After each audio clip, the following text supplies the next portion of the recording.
Hello three N family. तो कैसे हैं आप सब? आई होप कि आप सब बढ़िया होंगे। जुकाम हो गया है मुझे और खांसी भी कंटिन्यू चल रही है, तो हो सकता है कि वीडियो में बीच बीच में आपको प्रॉब्लम हो सकती है। तो थोड़ा सा एडजस्ट करिएगा जब तक कि ये सही नहीं होता। पिछले एपिसोड में हमने देखा था कि जियान को वो तीनों स्क्रोल के बारे में पता चलता है कि आखिरकार उनमें कैसी कैसी पावर्स हैं और उनके साथ क्या क्या हो सकता है। इसके बाद जियोयान को तियानजू के मेंशन के बारे में भी पता चलता है कि उसे उन तीनों स्क्रोल को एक साथ लाने के बाद ही ओपन किया जा सकता है। तो इस एपिसोड की स्टार्टिंग में हमें बताया जाता है कि किसी को तियानजू का जो मेंशन है वो मिल गया था, जिसके बारे में कोई कभी भी नहीं जानता था। ये करीब 1500 साल पहले किसी को गलती से तियानजू की स्टोन की एक टैबलेट मिल गई थी, जिसे तियानजू ने पीछे छोड़ दिया था और उसी से उन्हें इस मिस्टीरियस सीक्रेट के बारे में पता चला था। और जैसे ये न्यूज सेंट्रल वेस्ट एरिया में फैलती है तो वो काफ़ी ज़्यादा अशांत हो जाता है। चायो यांग किंगडम भी साउथ वेस्ट रीजन के 5 पावरफुल किंगडम में से एक था, लेकिन 4 संप्रदायों या कि 4 किंगडम्स ने मिलके आखिरकार इन्हें डिस्ट्रॉय कर दिया था, क्योंकि इस किंगडम के डिप्टी चीफ लिu फेंग थे, जिन्होंने तियानजू के 3 कौशलों में से या कि 3 स्किल्स में से एक में एक्सपर्टीज हासिल कर ली थी।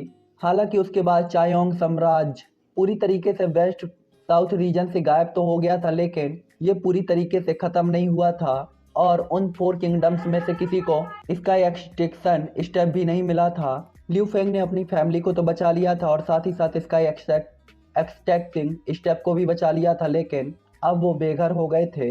हालांकि उन 4 किंगडम ने अपनी फुल पावर का यूज करके उन्हें ढूंढने के लिए लोगों को भेजा भी था, लेकिन उन्हें इसके बारे में कभी भी कुछ भी पता नहीं चला था।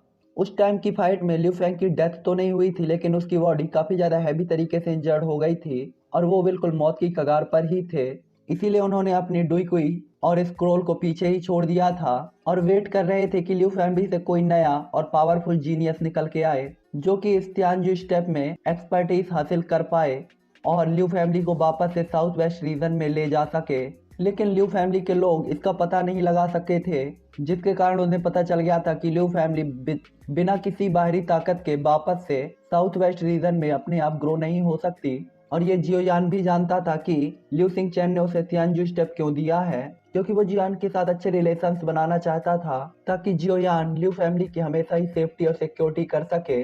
इसके बाद हमें नेक्स्ट मॉर्निंग का सीन दिखाया जाता है, जहां जियान अपनी कल्टीवेशन से जाकर अपने रूम के बाहर चला जाता है और पूर्व दिशा की ओर सूरज को उगते हुए देख रहा था। इसके बाद जियान धीरे धीरे लिu असेंबली हॉल की तरफ जाने लगता है और उसे जो भी देख रहा था लिu फैमिली का मेंबर, वो उसे काफी ज्यादा रिस्पेक्ट के साथ ग्रीट कर रहा था।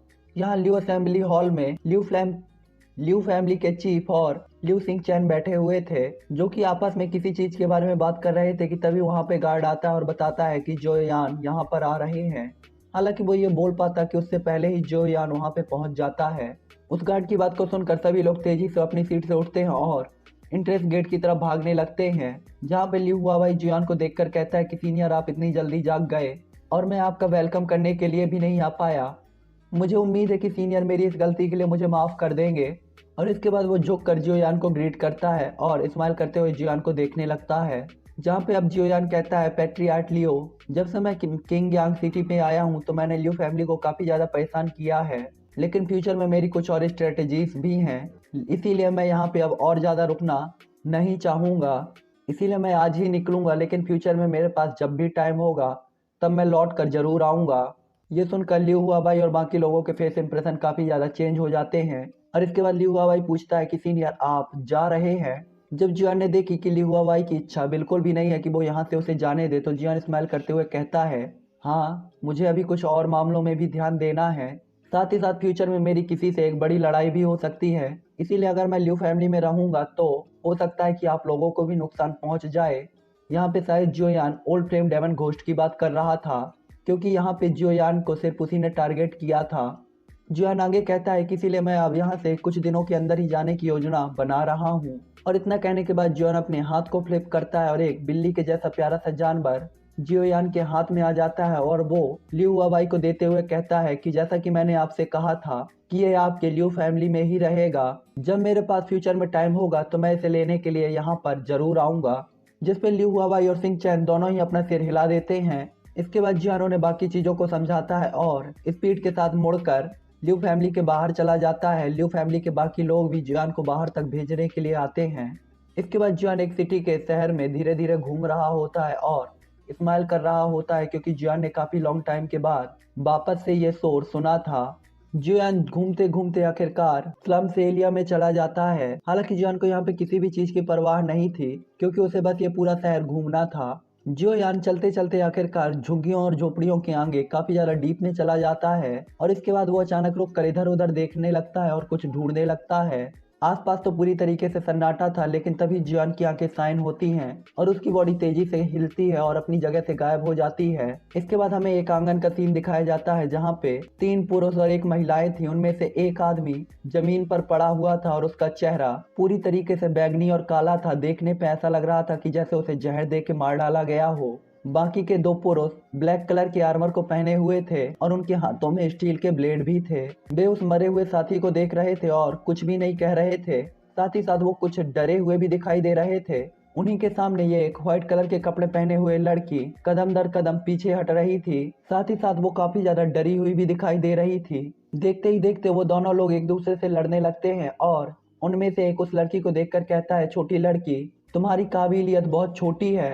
दुर्भाग्य से भले ही तुम आज नहीं मरती, लेकिन तुम्हें इस ग्रीन सन सिटी को छोड़ना होगा, नहीं तो प्रभु जब आएंगे तो तुम्हें पछताने में बहुत देर हो जाएगी। तो बेहतर होगा कि तुम पहले ही कोई डिसीजन ले लो, या तो तुम मर जाओ या फिर इस ग्रीन सन सिटी को छोड़कर चली जाओ और कभी वापस मत आओ।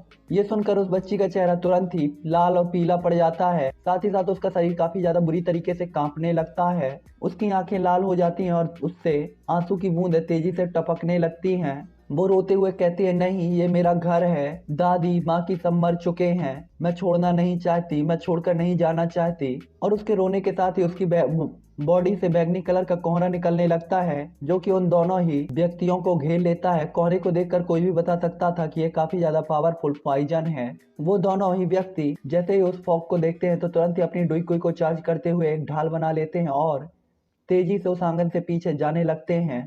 हालांकि अब काफी ज्यादा देर हो चुकी थी और उस पॉइजन ने उन्हें और उनके डुईकुई वैरियर को पहले ही तोड़ दिया था। हालांकि उन्हें तभी एक आवाज सुनाई देती है, लेकिन उन्हें यह पता नहीं था कि यह आवाज आखिरकार आई कहां से है। लेकिन इसका साफ मतलब था कि किसी ने उस लड़की को शांत करा दिया है। और ये देखकर वो दोनों ही लोग स्माइल करने लगते हैं। इसके बाद जैसे ही वो पॉइजन का फॉग हटता है तो सामने 2 आकृतियां दिखाई देती हैं, जिसमें से एक व्हाइट कलर के कपड़े पहने हुए आदमी होता है, जो कि उस लड़की के सामने खड़ा होता है और साथ ही साथ वो उस लड़की को देखकर स्माइल कर रहा होता है। इसके बाद हमें बच्ची दिखाई जाती है, जो कि अभी भी रो रही होती है और वो अपनी बॉडी को कंट्रोल भी नहीं कर पा रही थी। उसका शरीर काफी बुरी तरीके से कांप रहा था और उसके हाथ कसे हुए थे। ये देखकर जियान स्माइल करता है और झुककर उस लड़की को देखता है। उस लड़की की उम्र 12 से 13 साल की ही होगी। जियान उस बच्ची के बालों को सही करना चाहता था, लेकिन बच्ची डर के कारण पीछे हट जाती है। जियान उस लड़की को जब डरते हुए देखता है तो स्माइल करते हुए उससे धीरे से कहता है, छोटी बच्ची, चिंता मत करो, मैं तुम्हें नुकसान नहीं पहुंचाऊंगा। तुम्हारा नाम क्या है? ये सुनकर वो लड़की फिर भी पीछे हटती है और कहती है, मुझे लियान एर कहा जाता है। कहीं आप वही पावरफुल व्यक्ति तो नहीं है जिसकी ये लोग बात कर रहे थे? क्या आप मुझे मारने आए हैं? ये सुनकर जियान शॉक रह जाता है कि यहाँ पे कोई मेरे बारे में बात कर रहा था। इसीलिए जियान को ये सुनकर समझ में नहीं आ रहा था कि उसे स्माइल करना चाहिए या रोना चाहिए। इसलिए जियान कहता है, चिंता मत करो, मेरा उनसे कोई लेना देना नहीं है। मैं आपको नुकसान नहीं पहुंचाऊंगा। आप जो चाहे वो कर सकते हैं, मैं आपको नहीं रोकूंगा। और मुझे उम्मीद है कि तुम मेरे साथ आ सकती हो। मैं ये नोवेल जब से पढ़ रहा हूँ तो ये फर्स्ट टाइम है जब मेरे को जियान इतना ज़्यादा पोलाइट दिखाई दिया है। ये सुनते हैं लियान एर के फेस इंप्रेशन थोड़ी सा चेंज होते हैं, लेकिन वो फिर भी एक कदम पीछे जाती है और जियान को काफ़ी ज़्यादा अलर्ट तरीके से देख रही होती है, जो देख के जियान को भी थोड़ा सा अजीब लगता है। ये देखकर जियान स्माइल करते हुए उसे फिर से समझाता है कि अगर मैंने कहा है कि छोड़ दो तो इसका मतलब ये नहीं था कि आपको किंगयांग सिटी छोड़नी है। आप फ्यूचर में किंगयांग सिटी में ही रहेंगी। इसके अलावा मैं आपसे प्रॉमिस करता हूँ कि आप कभी भी किसी को भी चोट नहीं पहुँचाएंगी। जैसे वो छोटी लड़की जियान की बात सुनती है तो उसकी आंखों में शाइनिंग आ जाती है और वो खुश होते हुए अपने से प्यारे से चेहरे पे एक स्माइल आती है, जिसे देखकर जियान भी स्माइल कर देता है। वो कहती है कि क्या आप सच कह रहे हैं? क्या मैं कभी किसी को चोट नहीं पहुँचाऊंगी? जिस पे जियान भी स्माइल करते हुए कहता है, हाँ, मैं तुम्हारी इस बीमारी को ठीक कर दूंगा। जिसके बाद पीछे वो एल्डर्स भी कहते हैं, सॉरी सोल्जर्स, कि बिग ब्रदर आपकी बीमारी का इलाज करेंगे और जो आपका इस बीमारी से ट्रीटमेंट करेगा वो बिग ब्रदर की फ्रेंड है। लियान काफी ज्यादा पावरफुल बन सकती है। ये सुनकर लियान एयर का चेहरा खुशी से भर जाता है। लियान एयर ने देखा था कि जॉन ने उसके पॉइजन को किस तरीके से जीरो में कन्वर्ट कर दिया था। ये देखकर वो समझ गई थी कि जॉन काफी ज्यादा पावरफुल है और जॉन की बातों को सुनने के बाद उसे भरोसा हो गया था कि जॉन अच्छा आदमी भी है। लियान एयर जैसे ही सुनती है कि जॉन के साथ वो एक मास्टर को ढूंढने के लिए जा रही है तो वो काफी ज्यादा एक्साइटेड हो जाती है, क्योंकि अगर उसके साथ उसके मास्टर होंगे तो उसे किसी से भी डरने की जरूरत नहीं है। इसीलिए वो काफी ज्यादा एक्साइटेड होकर जियोयान के साथ जाना चाहती थी। हालांकि जब तक वो किंगयांग सिटी में थी उसे कोई फर्क नहीं पड़ता था कि उसके पास टीचर है या नहीं, लेकिन अब जब तक कि वो जियोयान के साथ रहेगी उसे पता है वो सेफ रहेगी। इसी के साथ ही जियोयान और वो छोटी लड़की खुशी खुशी वहां से चले जाते हैं। जियोयान के लिए भी एक खुशी की बात कैसे नहीं होती। आखिरकार पॉइजन बॉडी वाला इंसान मिलना काफी ज्यादा रेयर था और ये कहा जा सकता है कि लिटिल फेरी डॉक्टर के लिए जियोयान ने एक अच्छा डिसाइबल ढूंढ लिया था और यही सोचकर जियोयान काफी ज्यादा खुश भी था। आखिरकार जियोयान ने अपनी लाइफ में 3 time bone full poison body को देखा था, जिसमें से फर्स्ट टाइम जियोयान ने लिटिल फेरी डॉक्टर को देखा था जिसने काफी ज्यादा प्रॉब्लम के साथ अपनी बॉडी को कंट्रोल किया था। दूसरी बार जियोयान ने आइस रिवर वैली के मास्टर रेवरेंड बिंग हे को देखा था। हालांकि उनका जहर आर्टिफिशियल था, अगर वो वास्तव में मैच्योर होता तो उसकी भी बोन फुल बॉडी काफी ज्यादा पावरफुल होती। और इसके बाद जियोयान ने यहाँ पर लिनियर को देखा था। हालांकि लिनियर अभी भी बोनफुल बॉडी के फर्स्ट स्टेज पर ही थी, उससे अभी पूरी तरीके से मेच्योर होने में काफी ज्यादा लॉन्ग टाइम लगने वाला था। इसलिए जियोयान लियानेर की रक्षा करना चाहता था। साथ ही साथ जियोयान चाहता था कि वो दूसरों को नुकसान ना पहुंचाए। जियोयान आगे आगे चल रहा था और लियानेर जियोयान के पीछे ही छिपी हुई थी। उसे ऐसा लग रहा था कि कहीं दूसरे उसे देख ना लें। जियोयान ने उसे पूरे रास्ते यही समझाया था कि उसे डरने की जरूरत नहीं है, लेकिन फिर भी लियानेर जियोयान के काफी ज्यादा करीब ही रही थी। कुछ ही टाइम के बाद वो दोनों लोग ल्यू क्लेन के मैंसन में पहुंच जाते हैं, जहां पे जैसे ही गार्ड जियोयान को वापस आता देखते हैं तो वो तुरंत ही ल्यू हुआबाई को बुलाने के लिए दौड़ पड़ते हैं और दूसरा गार्ड जियोयान के सामने झुक जाता है। यहाँ पे इस मैंसन में जियोयान लियानर को आकर अंदर चला जाता है, लेकर अंदर चला जाता है। कुछ ही टाइम के बाद ल्यू क्लेन के चीफ ल्यू हुआबाई, फर्स्ट एल्डर ल्यू सिंग चैन और बाकी सारे एल्डर स्माइल करते हुए जियोयान के सामने पहुंचते हैं और उसे ग्रीट करते हैं। वो जियोयान को देखकर स्माइल कर रहे थे क्योंकि उन्हें भरोसा था कि जियोयान अभी कुछ और दिन रुकेगा, लेकिन तभी जियोयान उन्हें बताता है कि वो यहाँ पे लौट कर क्यों आया है। और इसके बाद वो स्माइल करते हुए कहता है कि मैं यहाँ पे रहने के लिए नहीं आया हूँ, मैं बस यहाँ पे इसलिए आया हूँ कि मैं चाहता हूँ आप मुझ पर एक एहसान करें। ये सुनकर वो लोग काफी ज्यादा चौंक जाते हैं और जियोयान को देखने लगते हैं, जिसके बाद फर्स्ट एल्डर ल्यू सिंग चैन जियोयान की तरफ देखते हुए पूछते हैं, क्या मुझे पता चल सकता है कि सीनियर हमारे ल्यू क्लेन से क्या हेल्प चाहते हैं? अगर संभव है तो हमारा ल्यू क्लेन सीनियर की हेल्प जरूर करेगा। जो सुनकर जियोयान स्माइल करते हुए कहता है, वास्तव में यह कोई बड़ी चीज नहीं है। और इसके बाद वो लियानेर की तरफ देखता है जो उसके हाथ को पकड़े हुए थी। इसके बाद वो ल्यू सिंग चैन की तरफ देखकर कहता है, ये बस इतना है कि मैं जब यहाँ से निकला तो मुझे ये छोटी लड़की मिल गई। इसकी बॉडी खराब नहीं है और इसकी फाउंडेशन भी काफी ज्यादा अच्छी है। संयोग से एक मेरी अच्छी फ्रेंड है जो कि बिल्कुल इसी के जैसी थी जब वो छोटी थी, इसीलिए मैं उसे ये शिष्य के रूप में देना चाहता हूँ। हालांकि मुझे अभी अपने फ्रेंड से मिलने में काफी ज्यादा टाइम है और फ्यूचर में कुछ प्रॉब्लम्स भी हो सकती हैं, इसीलिए मैं इस डिसाइबल को ल्यू क्लेन में सेफ रखना चाहता हूँ। ये सुनते ही ल्यू हुआबाई काफी ज्यादा शौक हो जाता है कि अभी अभी तो ये निकले थे और इतनी अबनॉर्मल लड़की को ये कहाँ से लेके आ गए। हालांकि उसे जियोयान की बात पर भरोसा था। जब उसने सुना कि ये जियोयान ने अपने फ्रेंड के डिसाइबल के रूप में चूज किया है तो वो सोचता है कि उसके ल्यू क्लेन का फ्यूचर कितना ज्यादा ब्राइट होगा अगर वो जियोयान के साथ अच्छे रिलेशंस रखता है, और अगर वो इस लड़की को अपने साथ रखते हैं तो हो सकता है कि जियोयान से रिलेशन अच्छे करने में उसने काफी ज्यादा हेल्प हो सके। वो जान गया था कि जियोयान ने ल्यू क्लेन को एक काफी अच्छा गोल्डन चांस दिया है, इसीलिए ल्यू सेंग चैन स्माइल करते हुए लियानेर को देखता है जो कि जियोयान के पास खड़ी थी। साथ ही साथ वो काफी ज्यादा प्यार से और रिस्पेक्टेड तरीके से उसे ट्रीट कर रहा था। ये देखकर जियोयान स्माइल करता है और लियानेर की तरफ देखता है। इसके बाद वो ल्यू हुआबाई की तरफ देखता है, जिसके बाद ल्यू हुआबाई फर्स्ट एल्डर को छोड़कर बाकी सभी को वहां से जाने के लिए कह देता है और जियोयान के साथ मीटिंग हॉल में चला जाता है। कुछ देर बाद वहां पे एक और व्यक्ति इंटर होता है जो कि ल्यू जियांग होता है। इसके बाद जियोयान कहता है कि मुझे उम्मीद है कि आप तीनों को इसके बारे में पता होगा। अगर फ्यूचर में लियानेर को कुछ भी चाहिए तो मैं इसे आप तीनों के ऊपर छोड़ता हूँ। जिसपे वो तीनों ही एग्री हो जाते हैं। इसके बाद जियान स्माइल करते हुए अपनी उंगली उसके माथे की तरफ बढ़ाता है, जिसके कारण लियानियर के माथे में एक कमल की फायर लोटस की सील दिखाई देती है, ठीक वैसी ही जैसे कि जियान के माथे पर थी। थोड़ी देर बाद जियान उनसे बात करता है और इसके बाद जियान कहता है, मुझे लगता है कि आप तीनों लोग लियानियर के बारे में अच्छे से समझ गए होंगे। जिसपे वो तीनों लोग सहमति पे अपना सिर हिला देते हैं। तभी जियान कंटिन्यू रखता है और कहता है कि आप सभी लोग उस सीलिंग मेथड को भी समझ गए हैं। जिसपे ल्यू सिंगचेन स्माइल करते हुए कहता है, हाँ हाँ, अगर हम इतना भी नहीं सीख पाए तो हम वास्तव में व्यर्थ ही जी रहे हैं। ये सुनकर जियान स्माइल करते हुए ल्यू जियोंग की तरफ देखते हुए कहता है, आप तीनों में ल्यू जियोंग तुम सबसे भरोसेमंद हो। इसके बाद जियान कहता है कि मैं क्लैन चीफ और फर्स्ट एल्डर से काफ़ी ज़्यादा फेमिलियर हूँ, लेकिन लियो जियोंग आप सबसे ज़्यादा छोटे हैं, इसीलिए लियानेर के बॉडी में जब भी ब्लास्ट होता है तो आप इसे कंट्रोल करने में कैपेबल नहीं हो सकते। इसीलिए मैं लियानेर की बॉडी पे फायर गॉड सील को छोड़ देता हूँ। ये लियानेर की बॉडी के पॉइजन को पूरी तरीके से सप्रेस करने में कैपेबल होगी, इसीलिए आप सब निश्चिंत हो सकते हैं, आप में से किसी को भी कुछ नहीं होगा। जिसके बाद जियान स्माइल करता है और उस हॉल के बाहर चला जाता है। लियू हुआबाई और फर्स्ट एल्डर जब जियान को बाहर जाते देखते हैं तो वो तेजी से जियान का पीछा करते हैं। जियान जब देखता है कि कुछ लोग उसका पीछा कर रहे हैं तो वो कुछ देर तक इंतजार करने के बाद कहता है, क्योंकि आप लोगों ने लियानेर की देखभाल करने के लिए मेरी मदद करने का फैसला किया है तो मैं आपको इसके लिए इनाम के रूप में कुछ चीजें जरूर दे के जाऊंगा।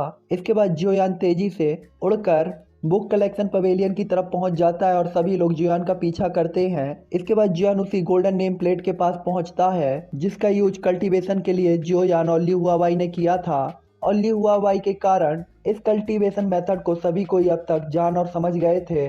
जियोयान यहाँ उन्हें काफी सारी चीजें बताता है और साथ ही साथ उन्हें यहाँ कल्टीवेशन करने के लिए भी कहता है। जैसे ही उन लोगों को पता चलता है कि इसके कल्टीवेशन मेथड से उन्हें काफी ज्यादा प्रॉफिट होने वाला है और उनकी पावर काफी ज्यादा स्पीड के साथ बढ़ सकती है, तो ये सुनकर वो काफी ज्यादा एक्साइटेड हो जाते हैं। ये खबर जैसे ही ल्यू क्लेन में फैलती है तो सभी लोग काफी ज्यादा एक्साइटेड हो जाते हैं। उनमें से हर कोई एक दिन वहां पे कल्टीवेट करना चाहता था ताकि वो अपनी पावर को बढ़ा सके, और इसके लिए वो लोग खाना और सोना भी भूल जाते थे। और इसका रिजल्ट ये हुआ था कि ल्यू क्लेन की जो पावर थी बहुत कम टाइम पे काफी ज्यादा स्पीड के साथ बढ़ने लगी थी।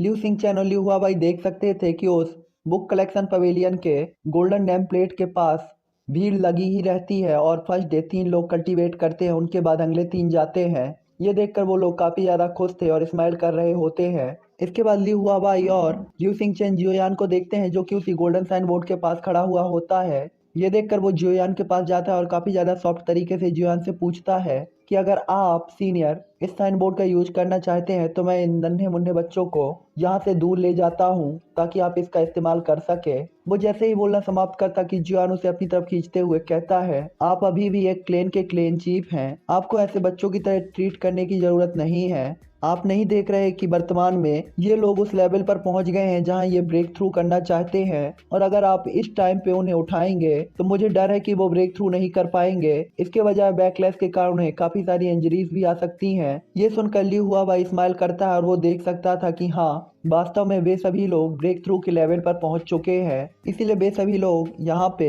बस वेट करने लगते हैं और टाइम धीरे धीरे बीतने लगता है, और इसके बाद 8 घंटे तेजी से बीत जाते हैं। जिसके बाद वो तीनों लोग वहां से खड़े होते हैं और बाहर चले जाते हैं। जिसके बाद जियोयान वहां पे क्रॉस लेग करके बैठता है और अपने कल्टीवेशन को स्टार्ट कर देता है। जियोयान अपनी आंखों को बंद करके तुरंत ही अपनी स्पिरिचुअल पावर को उस गोल्डन साइन बोर्ड पे डालता है, जिसके बाद जियोयान को वही सारी चीजें दिखने लगती हैं जो कि उसे पिछली बार दिखी थी। और इसके बाद एक ओल्ड मैन की आवाज आती है कि तुम यहाँ फिर क्यों आए हो, मुझे ये मत कहना कि तुम यहाँ पर मेरे साथ बात करने के लिए आए हो। हालांकि जियोयान को यहाँ पे बिल्कुल भी शौक नहीं लगता, बल्कि वो स्माइल करते हुए देख सकता था कि उसके सामने जो खड़ा हुआ है वो व्यक्ति लियू फेंग था।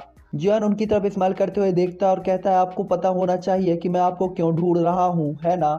जिस पे लियू फेंग जियोयान की तरफ देखते हुए कहता है कि तुम जा रहे हो। जिस पे जियोयान स्माइल करता है और कुछ नहीं कहता। ये सुनकर लियू फेंग उदास होते हुए जियोयान की तरफ देखता है और कहता है, तुम सच में जा रहे हो, और वो भी इतनी जल्दी। जिस पे जियोयान सिर हिलाता है और झिझकते हुए उससे कहता है, वैसे तो मैं यहाँ कुछ टाइम के लिए और रुकना चाहता था, लेकिन मेरा बैड लक है कि मैं यहाँ पे अब और नहीं रुक सकता, क्योंकि अगर मैं यहाँ पे और रुका तो मुझे पता है कि आपकी लियू फैमिली में एक बड़ा डिजास्टर आ सकता है। इसीलिए मुझे यहाँ से निकल जाना ही बेहतर होगा। फ्यूचर में मैं यहाँ पे जरूर आऊँगा, ये सुनकर लियो फेंग गुस्से में जियान की तरफ देखते हुए कहता है कि तुम मेरी फैमिली के गार्डियन हो, तुम हर जगह प्रॉब्लम कैसे क्रिएट कर सकते हो। जिस पे जियान उनकी बात को इग्नोर करते हुए काफी ज्यादा सीरियस होता है और उनसे बताता है। तभी जियान कहता है ठीक है, मैं आपसे मजाक नहीं करूंगा, मैं इस जगह पे अपना स्पिरिचुअल प्रिंट छोड़कर जाऊंगा और इसे आप आपकी फैमिली मेंबर के लिए गिफ्ट समझिए, क्योंकि वो उस छोटी लड़की की देखभाल कर रहे हैं। ये सुनकर लियो फेंग कुछ कहना चाहता था, लेकिन वो देखता है कि जियो यान पहले ही वहां से गायब हो चुका है। ये देखकर लियो फेंग सैड होते हुए वहां से गायब हो जाता है। इसके बाद सीन वापस से जियान पर शिफ्ट होता है, जो कि जमीन में कोई फॉर्मेशन को क्रिएट कर रहा होता है और काफी देर तक इसे कंटिन्यू रखने के बाद जियोयान ऊपर देखता है तो उसे लिू फेंग फिर से दिखाई देते हैं, जिसपे जियान लिू फेंग की तरफ एक स्माइल को पास करके अपनी भौहों को उठाता है, जिसपे लिू फेंग स्माइल करते हुए उसे पूरी तरीके से इग्नोर कर देते हैं। इसके बाद जियान नीचे आता है और एक चट्टान पे अपनी स्पिरिचुअल पावर को पूरी तरीके से अप्लाई कर देता है, जिसके बाद वो चट्टान काफी ज्यादा शाइन करने लगती है, जो देख कर लिू फेंग स्माइल करता है और अचानक से गायब हो जाता है। इसके बाद जियोयान अपनी आंखों को खोलता है तो यहाँ पर लिू हुआबाई और लिू सिंह चैन जल्दी से जियोयान को ग्रीट करते हैं और काफी ज्यादा क्यूरियस तरीके से जियोयान को देख रहे होते हैं। तभी जियोयान लिू हुआबाई की तरफ देखता है और कहता है, मैंने अभी अभी अपने स्पिरिचुअल प्रिंट को इस गोल्डन साइन बोर्ड में छोड़ दिया है, जो कि आप लोगों को गाइड करेगी, जिसके कारण आपका कल्टीवेशन फास्ट हो जाना चाहिए। जो सुनकर वो सभी लोग काफी ज्यादा एक्साइटेड हो जाते हैं और जियोयान को तुरंत ही ग्रीट करते हुए स्माइल करने लगते हैं।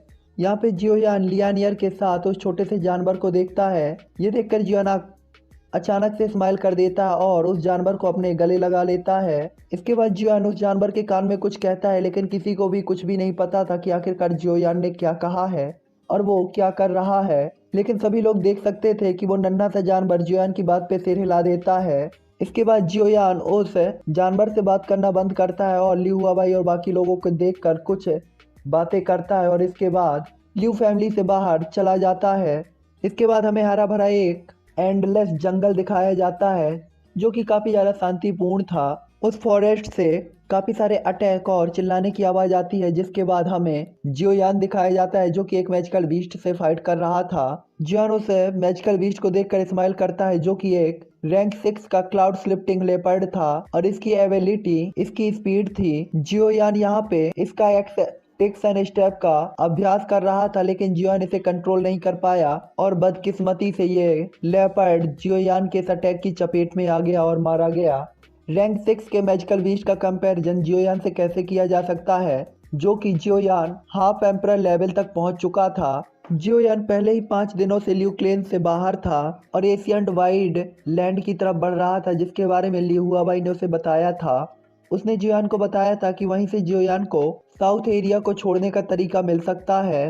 हालांकि जियोयान को यह सुनकर थोड़ा अजीब लगा था, लेकिन उसने इस मामले को आगे नहीं बढ़ाया और जल्दी से लिू फैमिली को छोड़ दिया था। जियोयान इस टाइम पे एशियंट स्वेज सिटी की तरफ जा रहा था और साथ ही साथ वो इसका एक्सिटिक सन स्टेप का अभ्यास भी कर रहा था। हालांकि ये काफ़ी ज़्यादा हार्ड था, इसीलिए जियोयान को इसे प्रैक्टिस करने में काफ़ी ज़्यादा प्रॉब्लम आ रही थी और जियोयान ने इन 5 दिनों तक ट्रेनिंग करने के बाद भी कुछ भी हासिल नहीं किया था। इसका एक्सिटिक सन स्टेप स्पीड टाइप डू टेक्निक का एक सेट था, जो कि स्पेशल पावर की ट्रेनिंग पर कांस्टेंट था। इसके लिए स्पीड पे नहीं बल्कि नथिंग पे ध्यान को केंद्रित करना पड़ता था।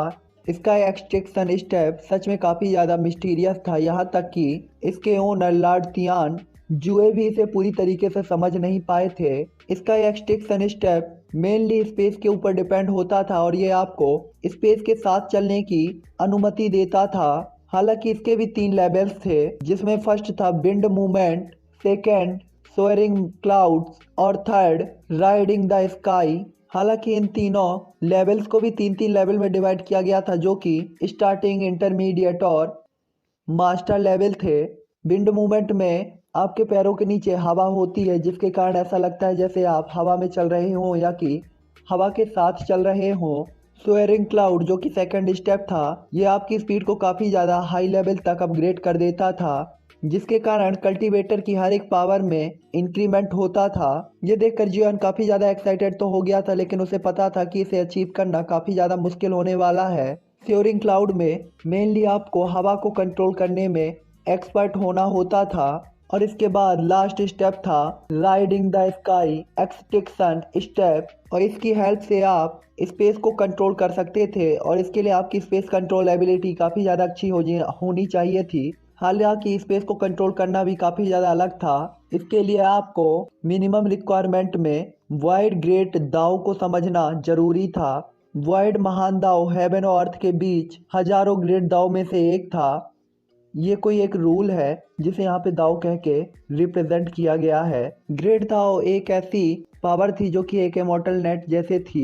ये पृथ्वी की स्टार्टिंग से ही थी और सबके अलग अलग ग्रेट दाव थे, जैसे ग्रेट दाव ऑफ लाइटिंग, ग्रेट दाव ऑफ फायर, ग्रेट दाव ऑफ लाइट। इनमें अटैक पावर सबसे ज्यादा पावरफुल थी, जो कि हेवन और अर्थ के बीच सभी ग्रेट दाव में हाई लेवल पर थे। इसके बाद क्लाउड और वाटर के ग्रेट दाव, जिनकी लाइफ पावर सबसे ज्यादा थी। बाकी सभी ग्रेट दाव्स के भी अपने अपने प्रॉफिट्स थे और वो काफी ज्यादा मिस्टीरियस भी थे। ग्रेट दाव का यूज भी किसी की पावर का एक पार्ट था और आपकी पावर इन्हीं पर डिपेंड करती थी। हालांकि ये कल्टीवेटर पे डिपेंड करता था कि वो इनसे कितना कुछ समझ सकता है।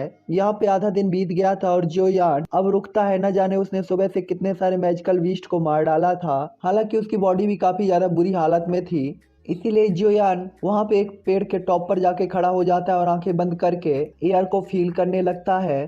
जियोयान के कपड़े फड़फड़ा रहे थे और जियोयान हवा की वॉइस को साफ सुन सकता था।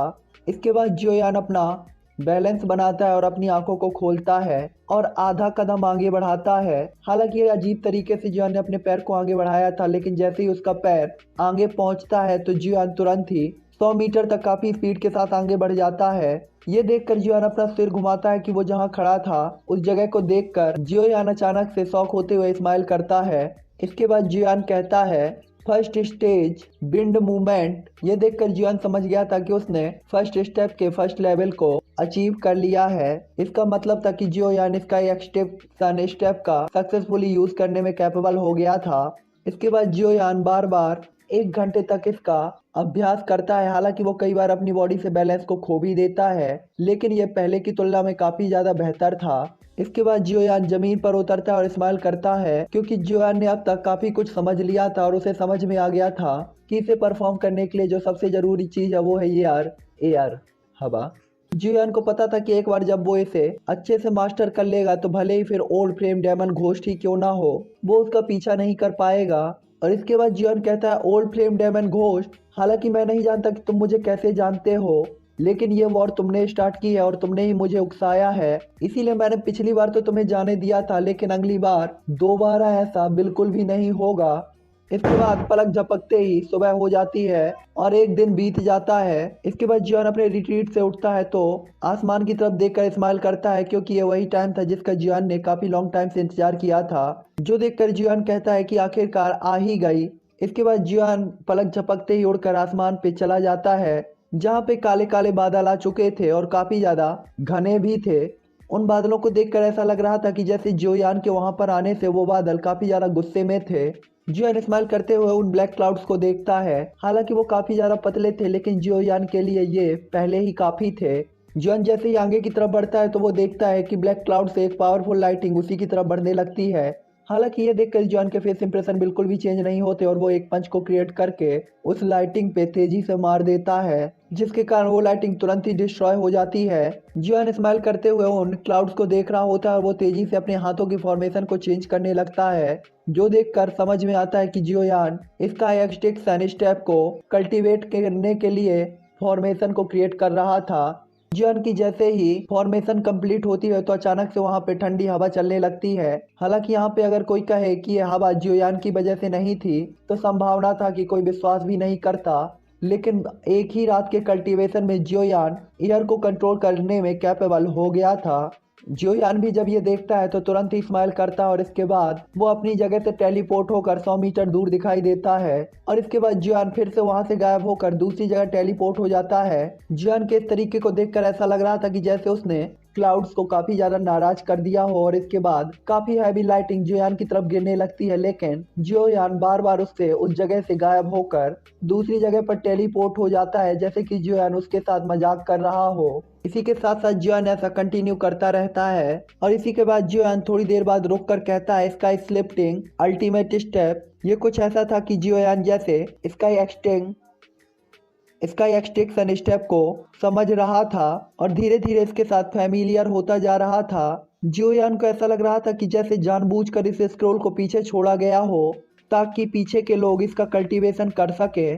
जियोयान उस स्क्रोल के हर एक सेंटेंस को काफी ज्यादा अच्छी तरीके से पढ़ रहा था। हवा चलती है और बादल छा जाते हैं, हवा उठती है, हवा उठती है, हवा उठती है। जियोयान को समझ में आ गया था कि इसका एक्सटेंशन स्टेप को परफॉर्म करने के लिए उसे हवा और बादलों को कंट्रोल करने की एबिलिटी को अचीव करना होगा। इसी के साथ जियोन अगला सेंटेंस पढ़ता है, हवा क्लाउड्स में चेंज हो जाती है और क्लाउड्स एयर की हेल्प करते हैं। जियोयान समझ गया था कि एक बार जब वो एयर और क्लाउड्स को कंट्रोल करना सीख जाएगा तो वो इस स्टेप को भी काफ़ी अच्छी तरीके से अचीव कर लेगा। उसे अब तक समझ में आ गया था कि जियोयान वो अगर एयर और क्लाउड की एबिलिटीज़ को यूज कर सकता है तो वो अपने आप को बचा भी सकता है और साथ ही साथ क्लाउड और विंड का यूज करके लाइटिंग और एयर अटैक भी अपने एनिमीज के ऊपर कर सकता है, जिसके कारण ये डिफेंस और अटैक दोनों के लिए ही अच्छा होगा। हालांकि लास्ट स्टेप को स्क्रोल में काफ़ी अच्छी तरीके से बताया नहीं गया था। जियोयान समझ गया था कि शायद एल्डर भी इस चीज़ में काफ़ी ज़्यादा कंफ्यूज हो गए थे।